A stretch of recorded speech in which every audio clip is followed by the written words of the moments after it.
Driveline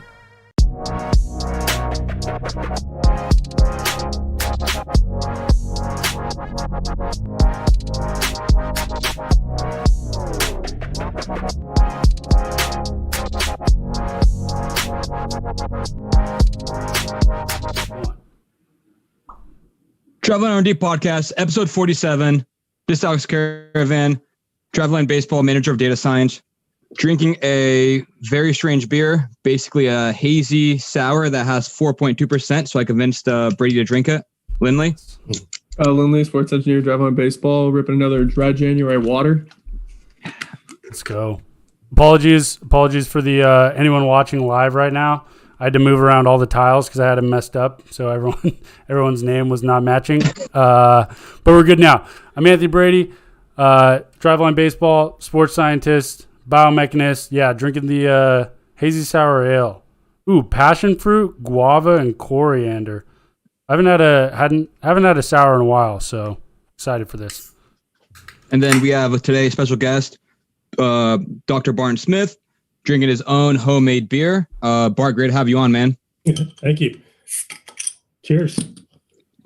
Gonna pour. So I was gonna say, right off the bat, I was just gonna address the maybe a little bit of bad blood. I think Kyle Lindley still holds a grudge on getting knocked out by you in the bracket, man.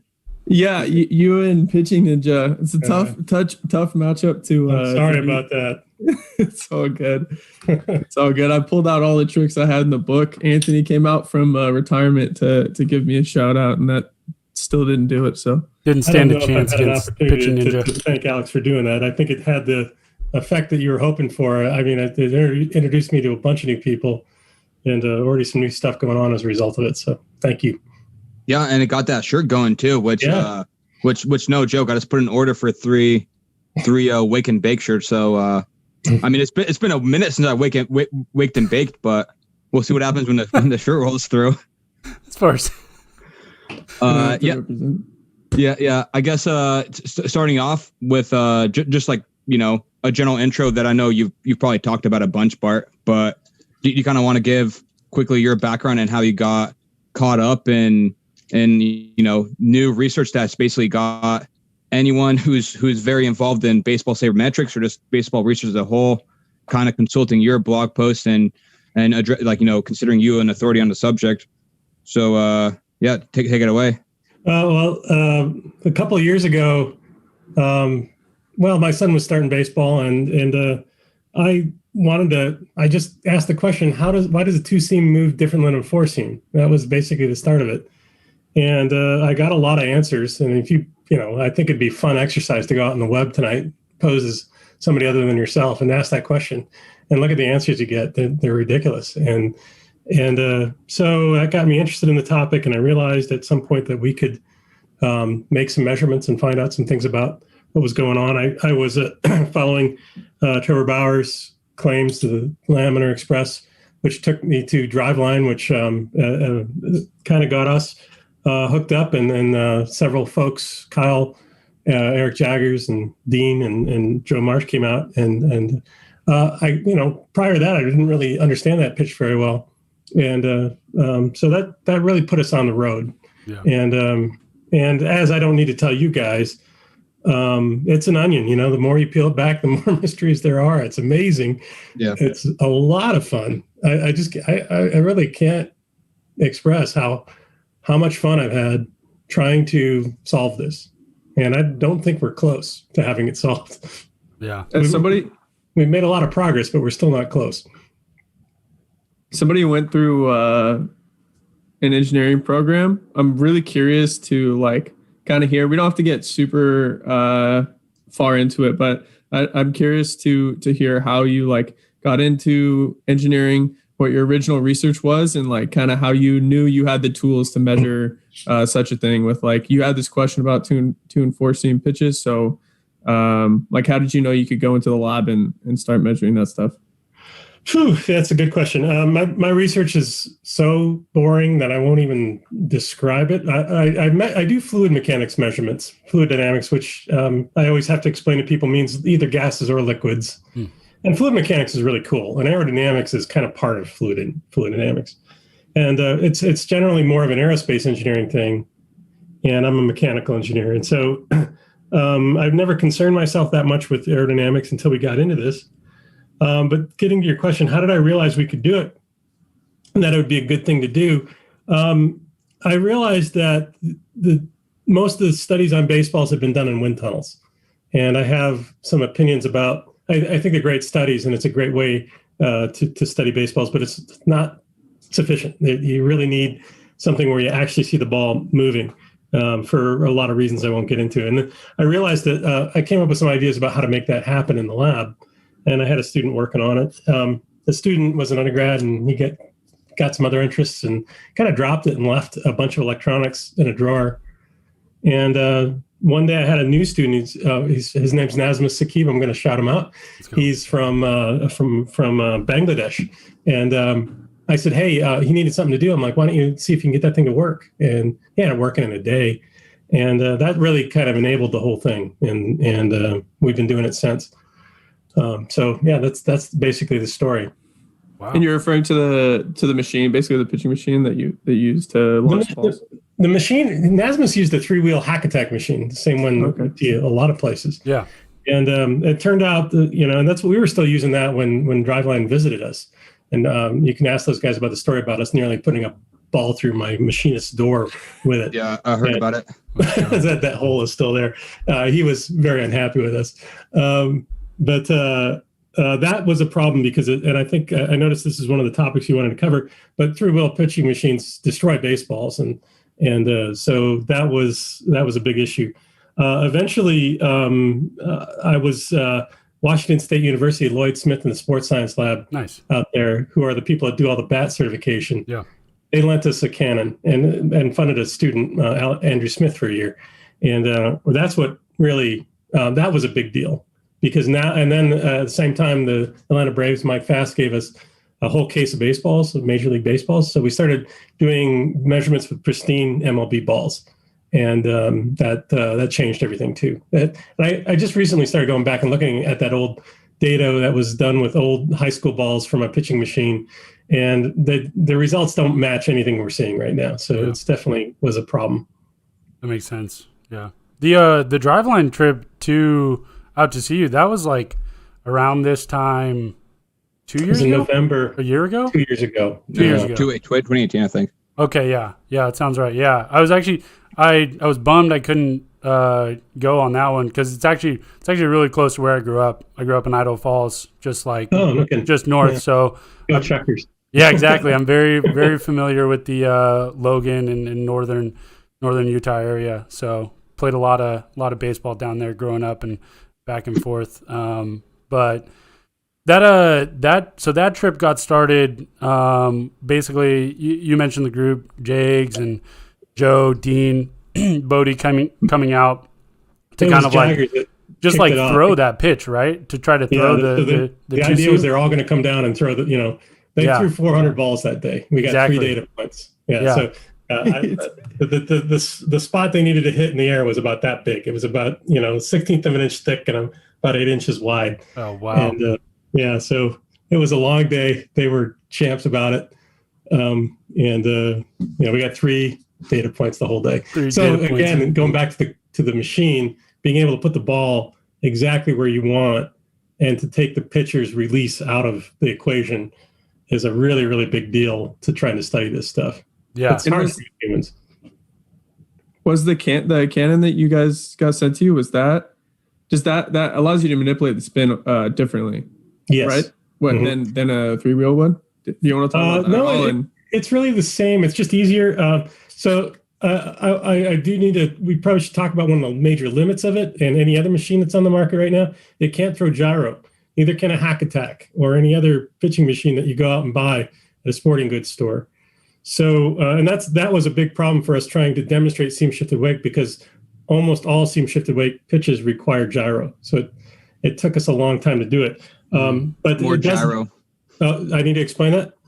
No. I was thinking I did I did your pin tweet. Yeah. Have you considered more gyro? Yes. Yeah. So sorry to step on that awesome line. this machine has a patented tip to it. I just talked to the creator of it yesterday. He'll sell you the Canon for about $14K, but it doesn't come with the tip. And the tip is it's a cheap device, and so it's patented. And then you'd have to pay a royalty to get that. And it's a really cool thing that one side of it's sticky and one side of it's slick. And so when you put the ball in it, it spins on the slick side and sticks to the other side. So it spins. But what's really cool about that is if it's pointing at you like this and that's going to be a fastball, all I have to do is stick my finger on it, turn that thing 180, and now it's a curveball. Oh, nice. So nice. Yeah, it's just really neat and really repeatable. And it's been a linchpin to everything we've done.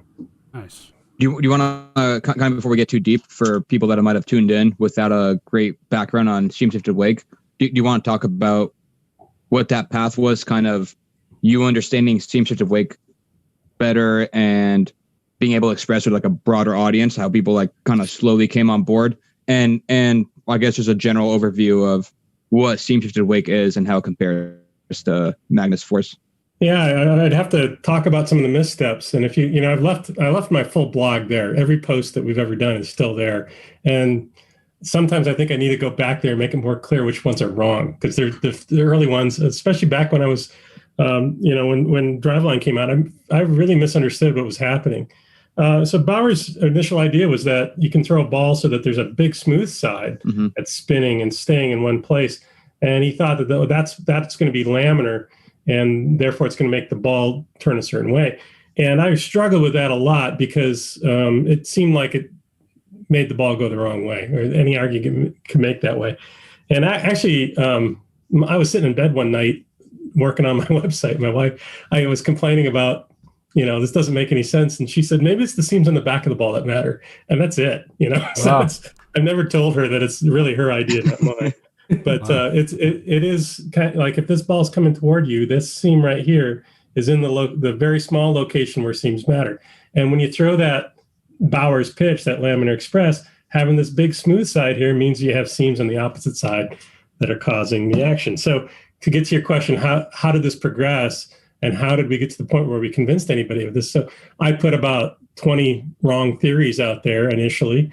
I'm very happy and lucky that guys like Kyle Bodie and Eric Jaggers and Rob Friedman, for some reason, thought that I was onto something and continued to support me, especially on Twitter and things like that.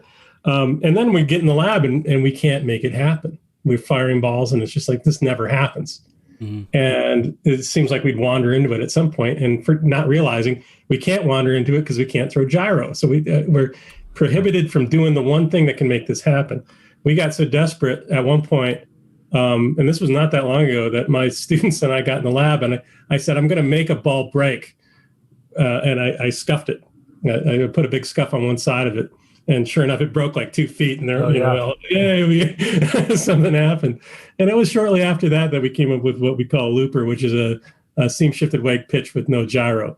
And it's I always have to explain to people, I don't advocate trying to throw that. You should throw it with gyro because you make it work better, but it's a way to do it. And so that took us to several months ago. And when the Hawkeye data finally became available to the public, or not to the public, it became available to Baseball Perspectives and Harry Pavlidis. And we were able to write an article just that followed yours by like a week. I'm not even sure. None of you guys wrote that, right? I helped edit it. It was mostly Christian Hook, okay. And then myself and Dan edited it, with Dan doing more of the editing. Yeah, and it was a great article, and it really, I think the two articles complemented each other well. I was a little disappointed that we were second, but it was when those two come out, and it's like, this is real, it's really happening, and you can see tangible evidence of it in the MLB. Yeah. Since then, it seems like the skepticism is kind of drifted away, and I don't really have a hard time convincing anybody of this anymore. It seems. It seems. See what you did there. I know it's hard to stay away from that word. And do you want to? Yeah, I was gonna mention that, like, that's one of the things that stuck out to me as well, because like I've mentioned, I'm definitely not the most clued in person at Driveline on steam shifted wake, but I've done like a fair bit of research on it and been around other people that know more than me and have done more research. But from my point of view, I've seen people initially be like really skeptical, even like sometimes like almost like abrasive online, and then like you win those people over to your cause. So I've always been like really impressed by how you've handled it as well, since it's like clearly hasn't been easy when there's an established community and there's tons of papers and research on Magnus movement, and Magnus movement already can be like a pretty complex theory for most people that aren't like physicists or have a great understanding of movement.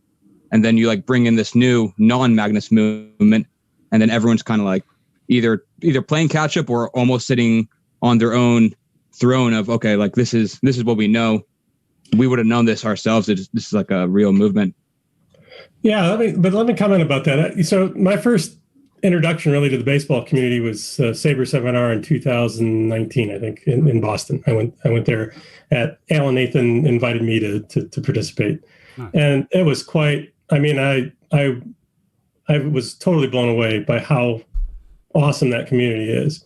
And I met a lot of people, and they were, at that time, all we had was ability to measure stuff. We hadn't shown any effects on anything yet.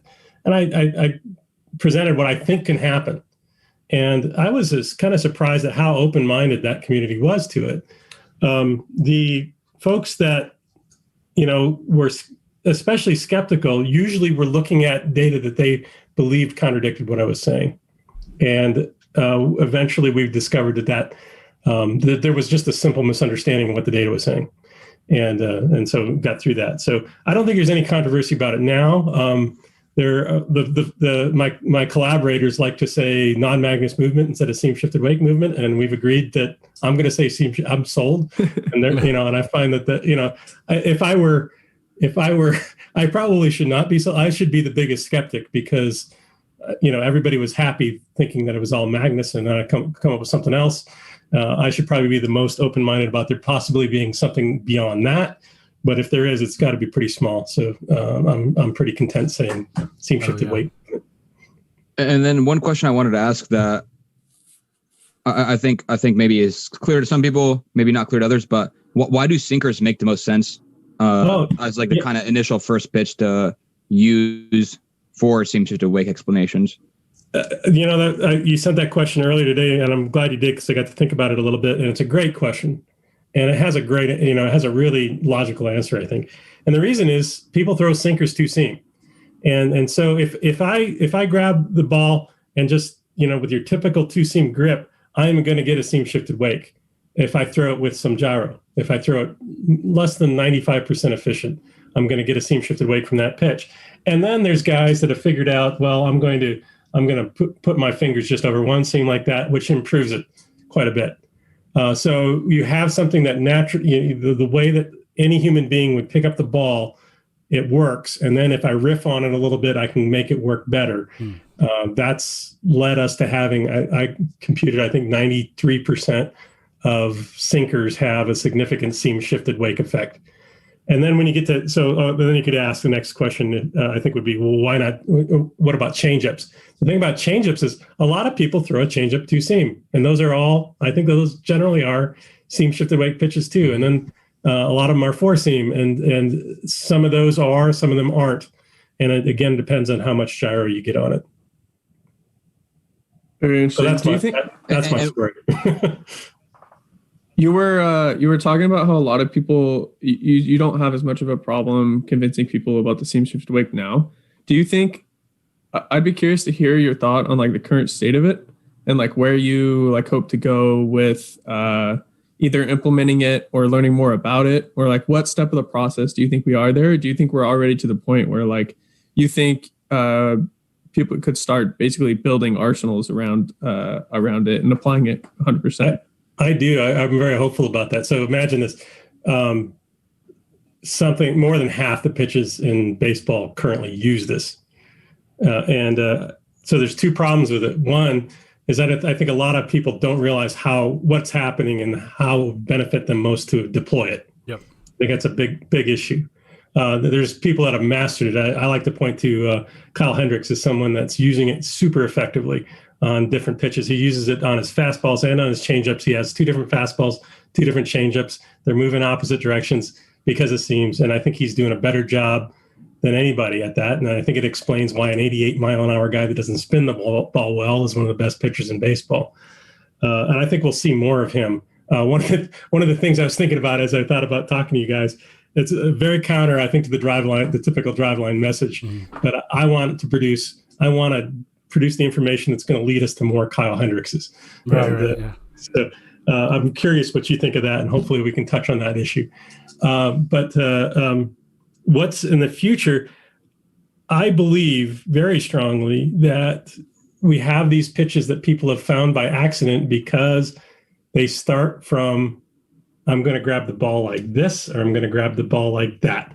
Those are the two basic ways that people pick up a baseball, and almost all these pitches are some small perturbation from that.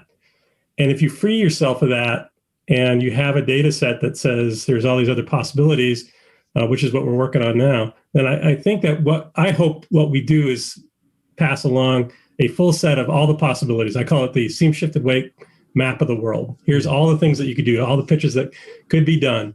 And now you guys like you got to go figure out how to get somebody to throw it like that. Yeah. Two quick questions that I think might be a little bit more technical, but I think are super interesting to talk about. So one of the ways that our article, and I think the Baseball Prospectus article you wrote as well, established being able to tell seam shifted wake was looking at the axis deviation between the observed axis from Hawkeye and the spin inferred axis, which is calculated from the Magnus based equations that have been around for a couple of years now. And one of the points there is you kind of need access to either pitch level data or MLB Hawkeye data to be able to tell. Mm-hmm. So two questions, I guess. What would you recommend to someone who doesn't have access to that data as the surest way to tell seam shifted wake, basically like a low tech way? And also, what kind of axis deviation, what's the magnitude of the axis deviation where you'd consider it in your mind a seam shifted wake, like 10 degrees, 15 degrees? You're probably going to have to remind me of the second question. That's a good one. Okay. So, but to get to the first one, remind me what the first one was. Like basically being able to tell. It's a seam shifted wake without having access to Hawkeye or MLB data. I mean, that's fantastic questions. These are really, you're really putting your finger on, I think, the important points. So if you're less wealthy than a major league team, but still pretty wealthy, like you're at Driveline, you can use a TrackMan to get your inferred axis and a Rapsodo to get your observed axis, and look at the difference between those two. And I've heard from folks at Driveline that's done. And I think that's, if you have $20,000, that's a pretty good way to go. Most people don't. So what do? I had a minor league player tell me recently, Rapsodo says that my 2-seam and my 4-seam are the same, so we dropped the 2-seam. And that's a bit of a heartbreaker to hear. He said my catcher swore that the 2-seam moved, arm side more. And the catcher's right. So I think your first measurement system is your catcher. And when you see a catcher get thumbed, that's something I always look for when I'm looking for seam shifted wake video, is to watch the catcher get surprised, especially on changeup. It seems like that happens a lot. So that's a good measurement system. Something I'm interested in doing, and I think maybe there's already interest at Driveline. Maybe you're already working on this, but I believe that a system could be built for pitchers that have some technical aptitude to video their pitch from directly behind release to try to get a trajectory of the pitch. I do that a little bit myself. I think smarter people than me could probably do it better, build a better code to do it.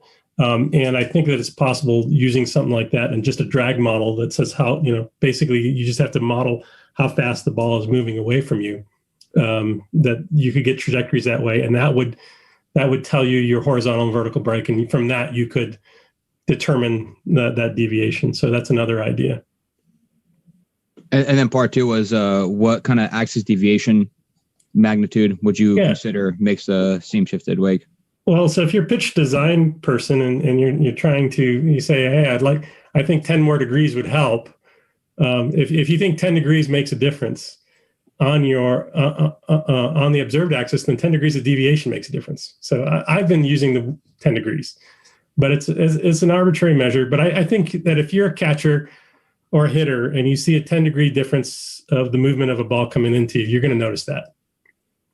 So that's where I draw the line. It's pretty arbitrary. Sinkers, I see them up to about 35 degrees. You guys have your own data set, and I think we more or less agreed on that. Four seamers, I see them up to 20 degrees. So that sounds right. Yeah. Do you think that pitchers? You mentioned how Kyle Hendricks takes advantage of it a lot. Do you think that there are pitchers that consciously do this, like they know that this is what they're doing, or do you think it's just like they mess with the seams and these different things happen with the pitch? Not even Jared. Not even Jared Hughes. He definitely does. Yeah, he was the only one, and that's just because we talked about it. He's a very cerebral guy, very analytical guy, and so he was the only person that I know that's ever done this on purpose. And I hear things kind of second or third hand from various pitchers. I have indirect contact with Straley, and I've heard some things from Greinke, and but they don't think about seams at all. I don't think they think about grip. They think about how they're going to hold the ball, and they think about what works and what, again, feedback from their catcher that moved more. So do it more like that. So I don't think we've entered an era yet where and I think if you approached any major league pitcher right now and said, hey, you should try to take advantage of the seam thing, they tell you to, I'm not interested in hearing that because I'm in the major leagues. Yeah. And what I've got going on is working pretty good. So thanks. Yeah. I had a question about, typically when I hear seam shifted wake or see the pitches, typically we're thinking of excessive arm side movement, right? Like running away. Is there also the possibility for like additional cut? Yeah. So two seamers are always going to have additional arm side movement, and four seamers are going to have additional glove side movement. And so that's my claim of why Hendricks has these two different changeups. He's pretty high arm slot, and if you watch his sinker, it moves like he's way out here, but he's up here. Right. And a lot of people call it a cutting changeup. He doesn't throw it that much, so I think people don't pay a lot of attention to it, but it moves almost straight up, instead of running to the side like his normal changeup. And he just simply, I've heard him claim that he pronates one and not the other. Yeah. But it is a 90-degree shift of the ball in his hand. He throws the cutting one four seam and the other two seam. Yeah. Interesting. Brady, you want to propose your scuffed balls theory?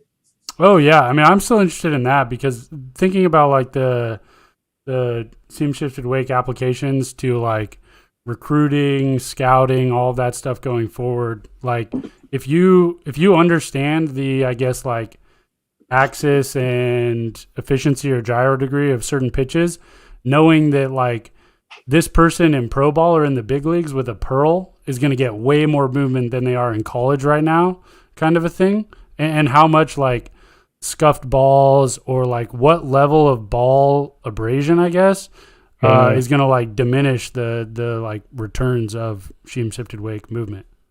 Yeah, I don't have any data on this, but I have a lot of concern about it. I think you're right on. I think it's, and I've years ago I heard stories of major league pitchers that were on the shelf essentially, or not on the shelf, but in the scrap heap, and got pulled off the minor league side. And there was a pitcher on the Braves back in like 2010 who they picked up for $500,000 at the beginning of the season. And mid-season, he had the best ERA in baseball. Yeah. And when someone asked what happened, he's like, I couldn't, the minor league ball wasn't working for me. Yeah. And those stories keep me up at night. And again, my son throws a 90% efficient fastball. Mm-hmm. And so I'm thinking this is perfect for him. And then I got to wonder, by the time he gets the ball, after they throw it around the diamond for 5 minutes before they start the game, it's already beat the heck. Yep. And is there any point in trying to do this or not? And I don't know the answer to that. Yeah. Yeah. Because I remember in I think 2016 or 2017 being at school, and I think one of the early Bauer videos, or it might have been a blog from Driveline, honestly, talking about like was one of the early Laminar Express videos and talking about that. And I was like, oh, I bet I could like get a brand new ball, like Sharpie one, get another one and try to like throw it in bullpens. And I would throw a few and I felt like they had like more arm side run. And then I would throw one and, bounce it in the dirt or something and scuff it and just couldn't get anything out of it after that. Yep. For what it's worth, I did a very small test on this about a week ago. I launched a knuckleball, 3 knuckleballs with a beat up Wilson 1030 and a brand new Wilson 1030, and they behaved about the same. They were that was 70 miles an hour, and I did that because that's the level that my kid's playing at right now. So So, but it was 6 shots. It's hardly proves anything. Yeah, I think it's whenever you guys know Connor, and when he was throwing in his driveway in Pennsylvania, I told him, hey, you need to get some new baseballs because I have no idea what's going to happen with these torn up ones you've got. Yeah. Do you think in any of your the early research that you did early on looking into seam shifted wake, the like quality of the ball could have affected that, or did you typically use pearls and nice balls for most of it? Our first, until the Braves sent us baseballs, we were using a dozen Wilson 1030s that I purchased myself. Oh, wow. And we just beat the heck out of them. And like I said, I was just looking at some of that data the other day, and it's just like, I don't see many of the patterns that we're claiming now. So there's a bunch of differences. They have huge seams on them. And also they're beat up. So, and then if you have a single scuff, the whole thing about a seam shifted wake pitch is you want something to happen on one side and you don't want it to happen on the other side. Yeah. So if it's scuffed everywhere, it's just gonna have a big wake. Yeah. It's interesting. That's good. It's actually kind of a good segue into we got a question in the chat, and I think this is kind of along the lines of what you were saying with this whole thing being like an onion and it continuing to just like develop into more questions and like some of the stuff you thought you knew back then, realizing not seeing it the same way. But we had a question in the chat. It says, if you could please ask about the ongoing studies on how upstream seams affect seam shifted wake, not just those near the hemisphere lines. So I don't know if you can speak on that, but I think I can. Yeah. It's a really good question. Who asked that question? Johnny Asel. Yeah, Johnny Asel. Okay. R&D for Baseball Cloud, I believe. Yeah, Johnny's a smart guy. So what he's asking is I'm going to say that the ball's moving this way. And it's I'm looking at myself on the screen and it's pointing the other way. I always get confused about this. So the question is, does this seam affect this one? And I think it does. Does this seam affect this one? And I think, a lot of people would say, well, the air is going to come on this. This is going to make it turbulent, blah, blah, blah, and something's going to happen over here. I find that these seams on the front of the ball don't do much at all. The only thing that we care about really is, I'm going to wrap my fingers around that ball, that region. Let me see if I can make that more symmetric. I'm trying to come up with a term for it. I'm going to call it the active zone. And it's a slice of the ball that's, imagine it going all the way around if the ball's moving that way. And that's all that matters. If seams are in there, they're gonna do something. If they're back here in the wake, they don't do anything at all. They have no influence at all. If they're on the front, I don't think they do much. It's just when they're on the top and bottom of the ball, or this way, here when the ball's moving that way. I'm sorry. I hope that that wasn't confusing as heck. But that was good. So I think that this is an area that can have a lot of subtle results because people tend to, and I'm going to get super techie now, but let's go. People think the flow is either laminar or turbulent. Laminar is an on and off thing. It's either laminar or it's not. But if it's turbulent, there's degrees of turbulent. And so I think upstream seams can, especially if they're close by, have an impact on that seam further downstream. And that's something that our current model does not account for at all. And so we have a model of seam shifted wake called UMBA. If you've seen it, it's a Python code. And it's a pretty blunt instrument currently that assumes that things like that don't happen, that all these subtleties aren't there. And our next step is to try to work on all those subtleties. Gotcha. That's really exciting. As a professor, do you get a bunch of students coming in and like either just coming in to talk shop about baseball, or like trying to come in and hopefully be in your lab so they could do baseball research, or like what is the interest level that you're seeing from students at the university? You would think, right? You would. If you read my blog, there's something in there about living in the vast baseball wasteland of Utah. And that's for real. We don't have a team at Utah State. We have a club team, but we don't have what do you call it? We don't have a scholarship team. Yeah. And I've never even met anybody from the baseball team. I have one student, John Garrett, who is an avid Cardinals fan, and we let that go. He used to sit in the front of my class every day. I had 80 people in the class. He'd sit in the front row in a Cardinals jersey. Oh wow. And I'd be walking in with my Cubs cap, and I finally, after a while, I'm like, "Are you trying to piss me off on purpose?" Yeah. And he admitted he was.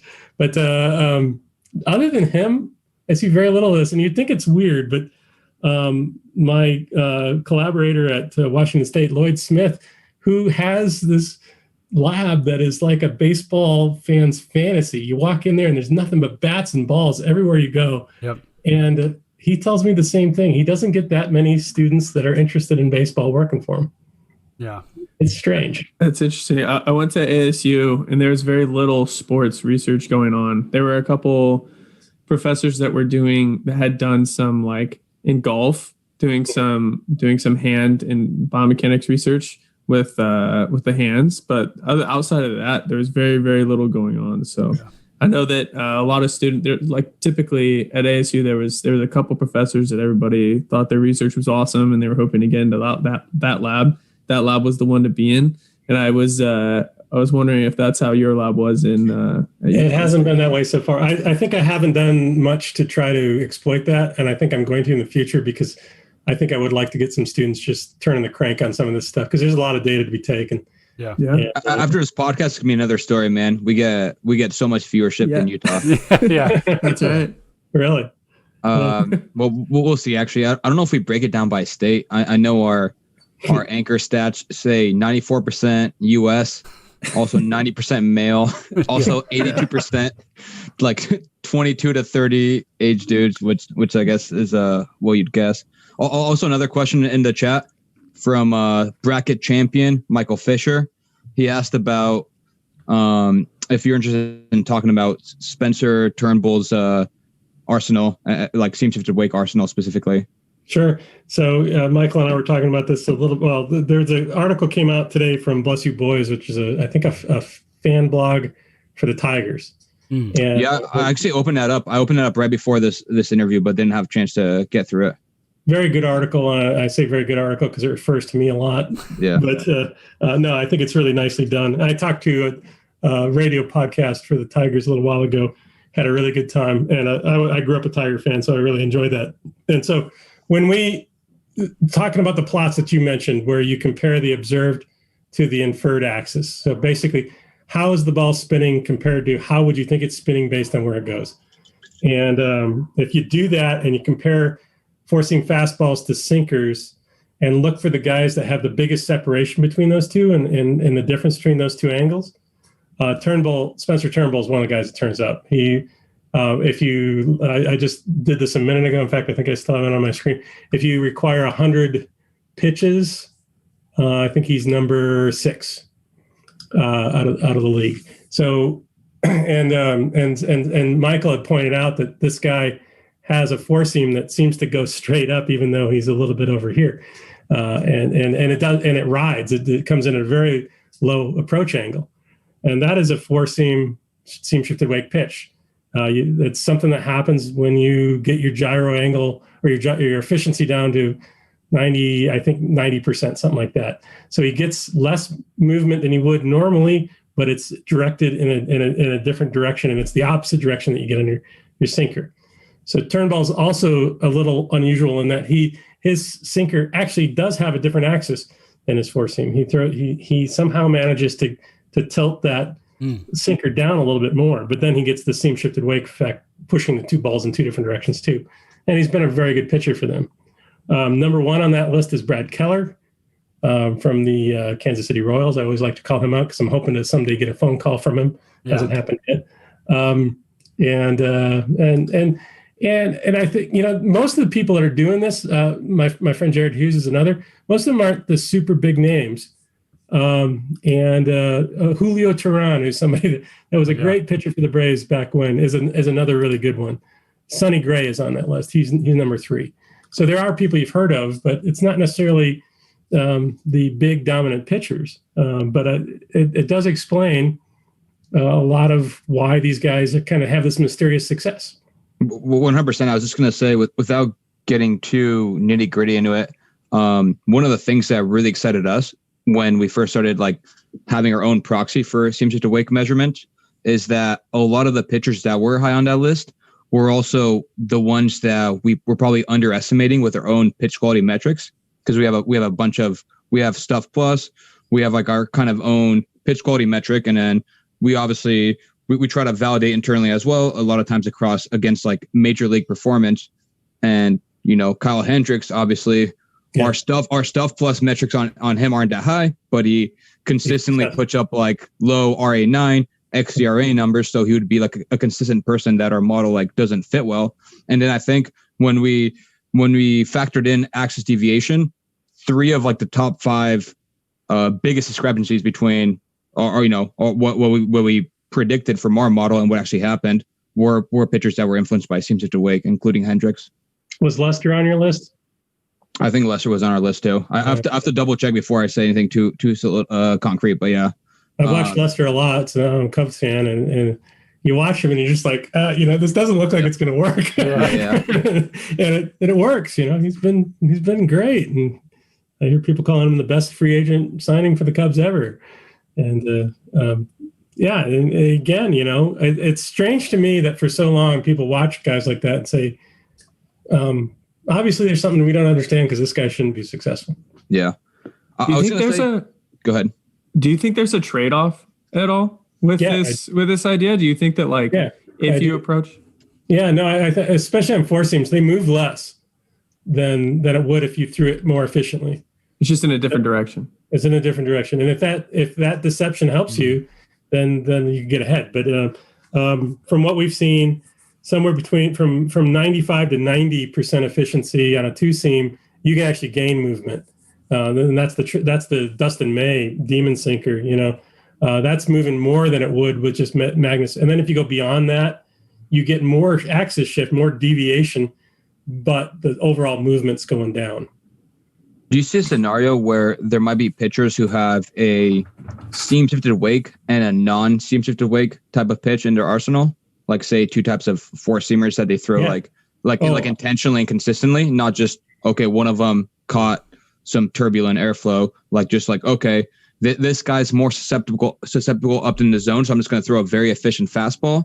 Yeah. And this guy, maybe I want more horizontal breaks, so I'll mix in my seam shifted wake derivation of that pitch. I'm not sure if the way I've been searching for it would turn it up if it existed, but I haven't seen it.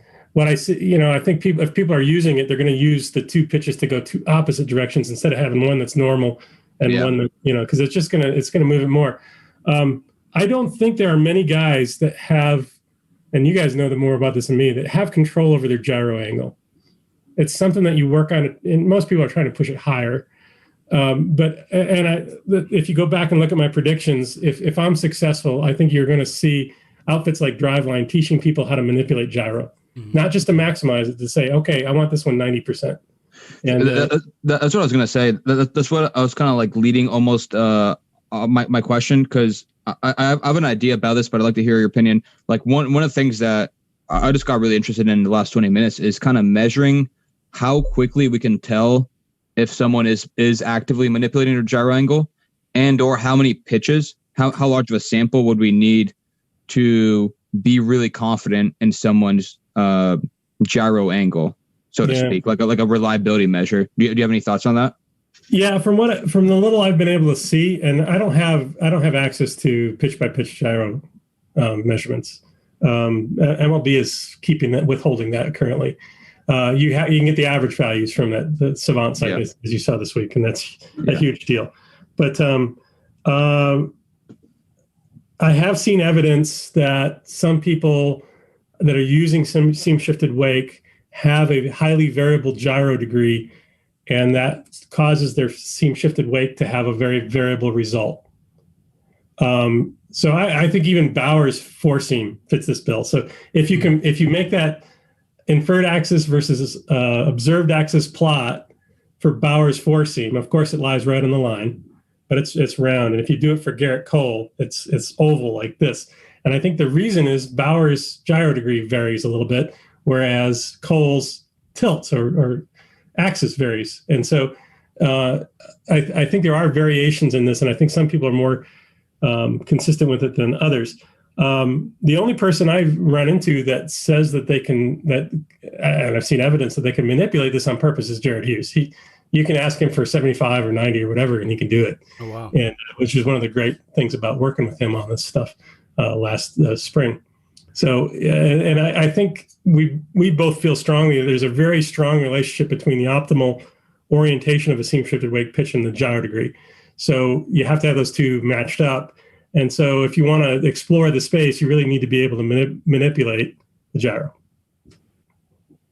So you think that that's one thing that I was going to ask you, like, what do you think is the best approach to like practicing or finding your pitch, like one that works best for you? And is that a function of messing with seam orientation, then also just trying to manipulate the gyro degree or the efficiency?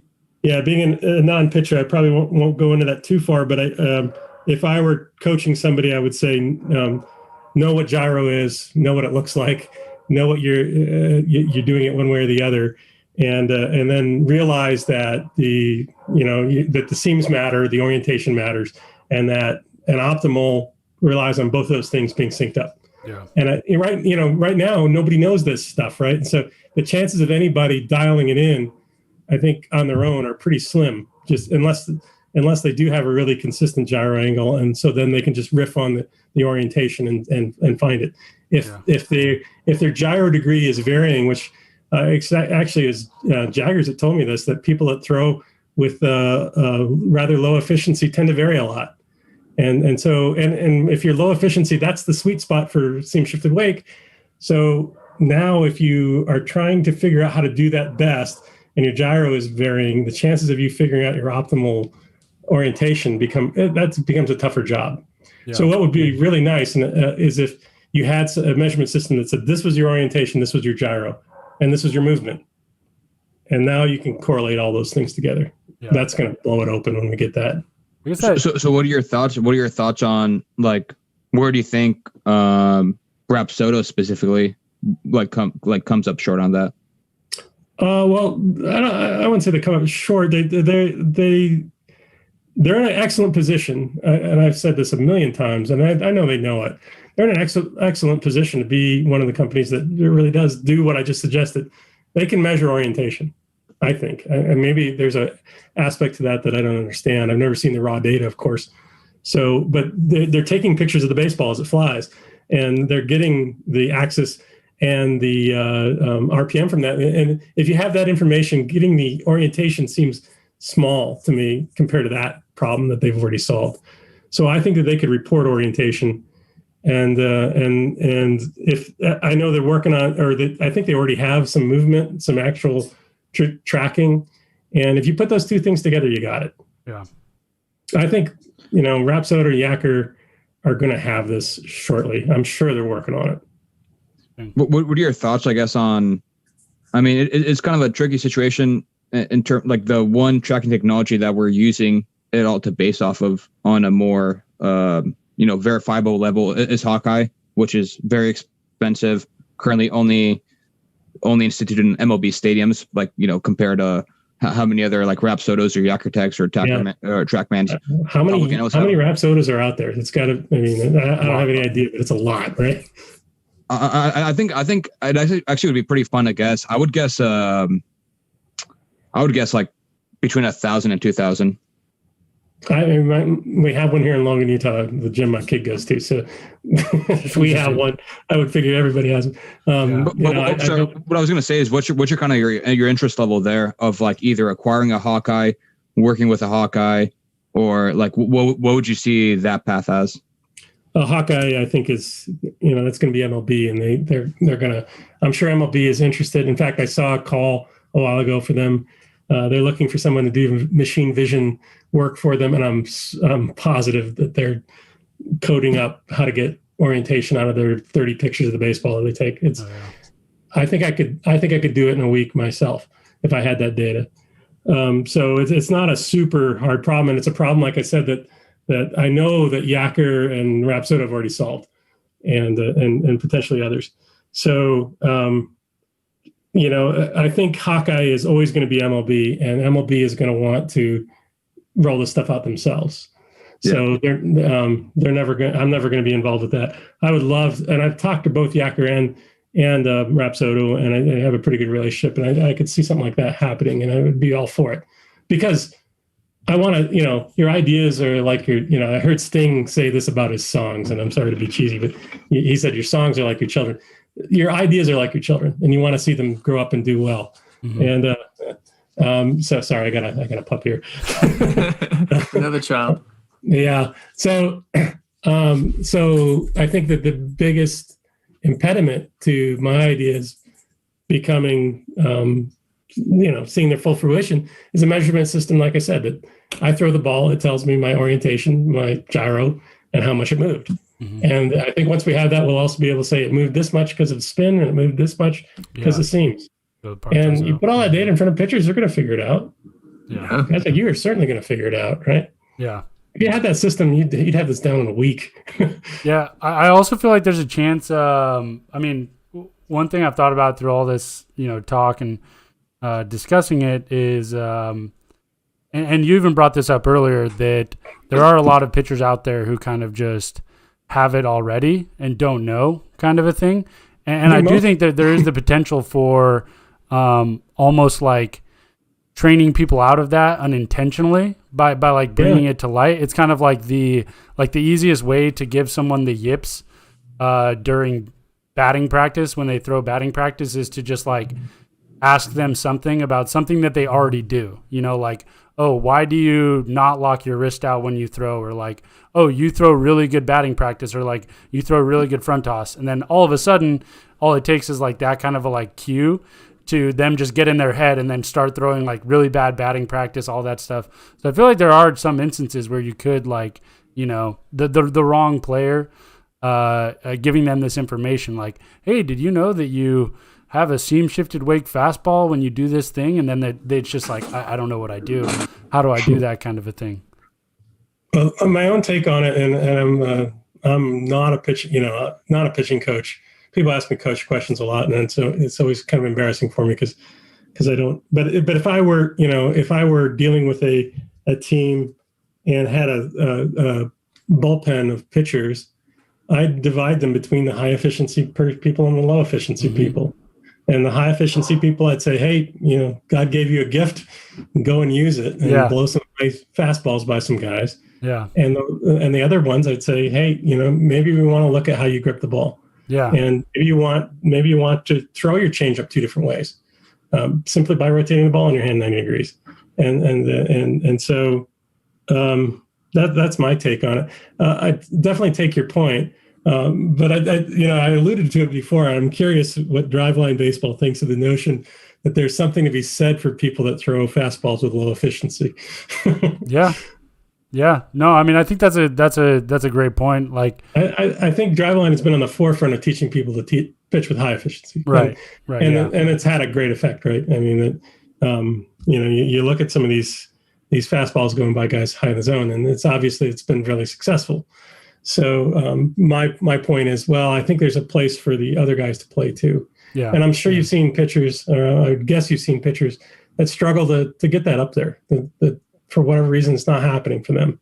Yeah, exactly. I think Caravan could probably speak more to this, but in terms of like using some of our internal tools for the way that we go about pitch design sessions and kind of like trying to optimize your arsenal, ultimately it's geared around, just improving that arsenal in the way that it's going to play in the game. And I'm sure there have been times in the past where like that model has been incorrect or maybe not accounted for things, and we have like taken someone who maybe would have had a chance to throw a pitch that would have been more, affected by seam shifted wake, and almost like increase the efficiency out of that. But as we kind of like, what would happen if Kyle Hendricks threw 100% Exactly. efficiency? Yeah. He'd be dead. Exactly. Yeah. He'd be throwing VP. Yeah. Yeah. So I think that's why this is really exciting. It's like another piece of the puzzle of kind of like that player development picture. And so,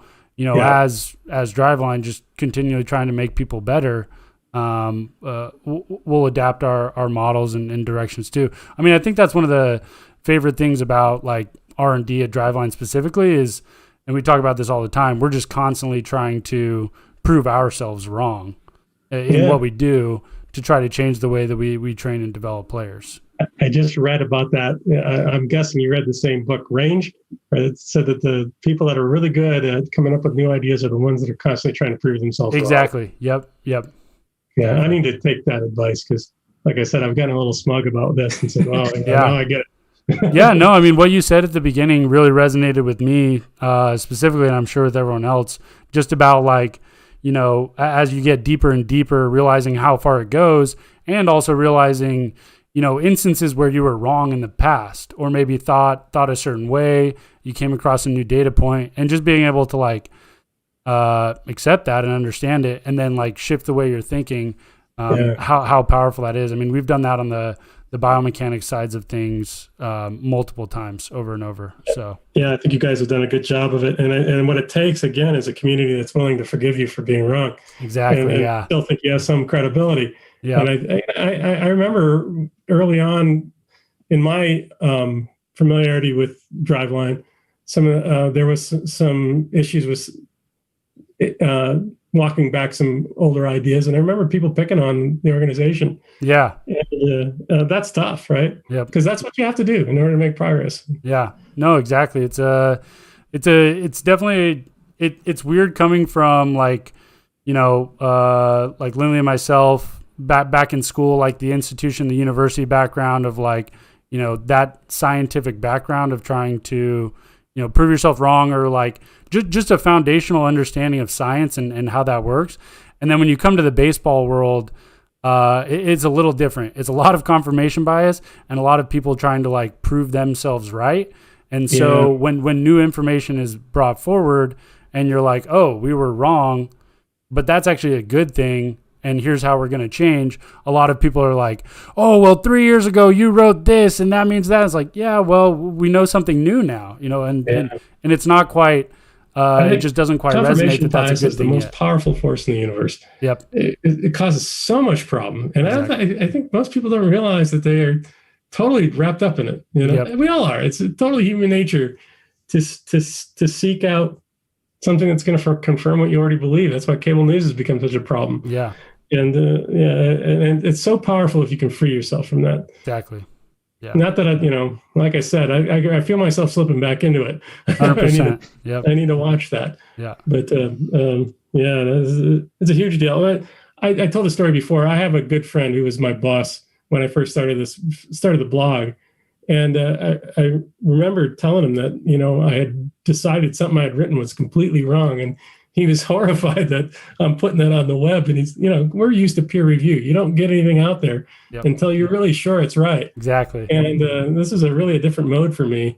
And I think it was the right way to go. I think it's led us to where we are. And I don't think I would have gotten there without input from Alan, Nathan, and Michael Augustine, and Kyle Bodie, and a lot of other people that said, hey, bud, I'm not so sure about that. Yep. So, and unless I say it, they don't know to criticize it. So. Yep. Exactly. We got a question in the chat that I think ties nicely with maybe another topic we wanted to cover. But we got a question from Tom Kim saying, what do you think is theoretically possible for the movement of a seam shifted wake pitch? And I thought, like, I don't know if you want to answer this or like generally rather specifically, but I thought it'd be interesting to talk about like specific pitch types besides sinkers. I know you have some opinions on sliders. Two questions. Those are the two different questions, right? I'm coming at you hot, Bart, with the two-part question. Okay. I have to remind me what the second part again is, but I remember the first part this time. So how much can seams make the ball move? is a really obviously super important question. My current take on it, and this is I have a friend that would call this a rectal pluck. Think about what that means. But it's about a third. It can be about a third of what good Magnus spin is. What a good spinning pitch can do for you. You can do about a third of that. And then the challenge becomes making that in the same direction or in a direction that doesn't conflict with the spin. In sinkers, about half of the seam movement is against the Magnus movement. And so it's actually killing some of your Magnus movement. I think it's possible, and you were asking before about what's the frontier. Frontier is making these things more in harmony so that you don't have that canceling effect. So a third of a good spinning ball, if your ball spins badly, now it becomes a big deal because seam effects don't care how fast the ball is spinning. So if the ball's not spinning that well, then the seam effect can be a big deal. And the knuckleball is an extreme example of that. Knuckleballs are seam shifted wake pitches. That's one of the epiphanies I had about a year ago, and it's really helped me a lot. Okay, so the second question part, did I cover that well, or do you want me to go on there more? I think 1/3 is a good answer. Okay, this is something that Alan Nathan's into right now, and he's been showing me some of his results, and those are the kind of numbers I've seen. It's much smaller than Magnus. It's not insignificant. It is important, especially in terms of redirecting the pitch. In terms of other pitches, from my point of view, I'm not a pitcher, so I think of the ball after I let go of it. I can throw them at any speed I want. So to me, a sinker and a changeup are the same thing, and I think that's pitchers have a problem with that statement, but to me, it makes perfect sense. And when you look at the data, and and I'm sure you've noticed this too, the behavior, the seam shifted wake behavior of changeups and sinkers are exactly the same. You can hardly tell them apart. So changeups, everything I said, anything you say about a sinker is true of a changeup too. Anything you can throw your changeup four seam, and if it has gyro, it will behave like a four seam shifted wake fastball. So that one's easy. So sinkers, fast four seams, and changeups. So just I've been avoiding sliders because I don't understand them, and I think I'm starting to realize that nobody else understands them either. I don't know if that's true. And if somebody hears this and says, "Hey, I understand sliders," I'm going to explain it to you. Feel free to give me a call. I'd like to hear it. But I think sliders are really exciting in this sense because a high gyro pitch like a slider has potential for the seams really to send it any direction you want, and I think that's going to be exciting stuff. And that's really about it. I think splitters are just changeups. What I see when I look at splitter data is a lot of variation, and I think it's just because the release is not super consistent, and either the orientation or the gyro varies a lot. What have I left out? Well, I was going to clarify. I assumed you're kind of lumping in like cutters with low efficiency four seamers. Yeah, cutters. I haven't even begun to look at cutters. It should be similar and less so than a slider. So that's about all I know. If you look league wide at sliders, it's a freaking mess. But, these kind of plots, I joke, a lot of them look like fireworks shows because the data just goes all over the place. Just today, I started looking, narrowing down sliders by the ones that move well side to side. And when I do that, I get a pretty clear picture of that makes sense to me. Sonny Gray, Trevor Bauer, I forget, I'm leaving some important guys out. Adam Ottavino, and those are seam shifted wake sliders. They have that AxisDeviation that we've been talking about, and consistently what I see is they take a pitch that should move more like a curve and they make it move more like a slider. Not by more, just by in a different direction. They move more horizontally than they should. Yeah. The reason I asked about cutters and I haven't spent enough time with this data as I would like either, but the table I posted yesterday when I followed your tip on the download CSV data frame, I did some rough AxisDeviation averages across pitch type, which I know, like you kind of mentioned with stuff like sliders, like things are all over the place, and there's like a good amount that won't be classified as seam shifted wake. So I think the average by itself is a little bit reductive. But right. I noticed very high averages or axis deviation averages on cutters. So I thought it was really interesting, especially relevant to them kind of already having a lower efficiency compared to like fastballs. I'm pretty uneducated about cutters. What do you think the range of gyro for things that people call cutters is? Pretty wide. I would say I'd probably say like 70 to 85%. I don't know if you guys would say another range. I'd say sometimes even lower. Like it can be lower than 70. Yeah, lower. So Bauer's slider is 65 or something like that. Yeah. So that's getting into that overlap area, right? Where and I think, what people call it probably depends mostly on how well it works. The cutter is a subtle motion, whereas that slider takes off. So I think that maybe the difference and that's a frustrating thing looking at the data is pitch characterization. Yeah. Becomes such a big deal in all of this. So I almost feel like we should take all the pitches and sort them by gyro angle and then try to look at it. Nice. I thought about asking you if you had any thoughts on MLBAM's classification methods. I have a pretty good idea of how to do it, but if you were just going to propose, let's toss all that out and then just plot on like 2 dimensions, just gyro angle and like seam movement and then classify pitches. Yeah. Because it seemed like you're almost pushing for that. Yeah, no, I think seam stuff is very helpful classifying pitches. I've already seen it. Yeah. So it filters out some of the subtleties that we used to suffer with by just looking at where the ball went.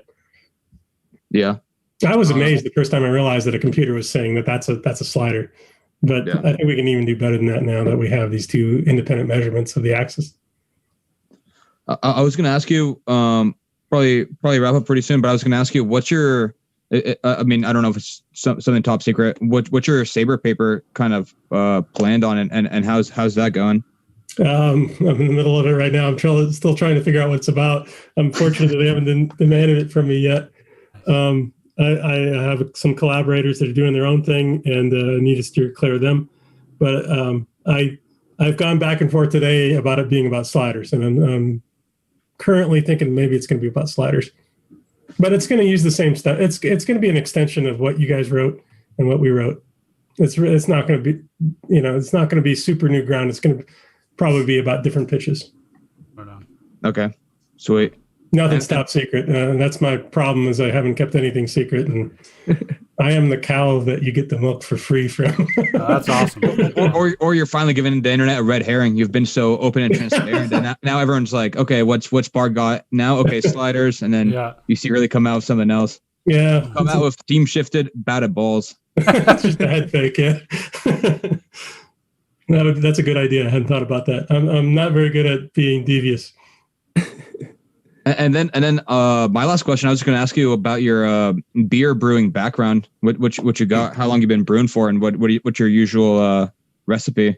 So I'm glad you asked because it hit me. I was thinking about I'd say right on my site that I'm also into beer brewing, and I was thinking, what do these things have in common? And I realized it's almost the same. If you ask brewers for information, they will hand you all.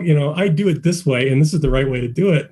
And nobody has any idea what works and what doesn't. It seems like I know you can go to school for this stuff, and I'm sure that there's a lot of science, but I find that there's a lot of hand waving, and there's a lot of art to it. Obviously, I enjoy it a lot. I brew a lot. I brew big. I brew 10 gallons at a time, and I live in Utah. The beer here sucks. Yeah, and so Brady and I have drank beer in Utah. I remember when I came to visit him for Thanksgiving, I didn't know about the 4% rule. Yeah. So, it's funny. I have a companion blog on beer, and you might have noticed it. And one of the things I have you're a tourist in Utah. It's the opposite of anywhere else you go. You ask them what's in bottles, not what's on tap. Exactly. Beer sucks. Law. It has to.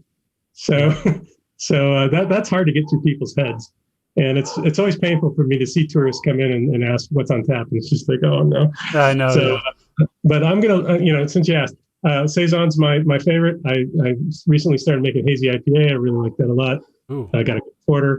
I make Christmas beer quite often. My big thing lately is blondes, and I think blonde is a blank canvas, and you can add anything to it you want. So I've done coffee. I'm doing dry hopping right now.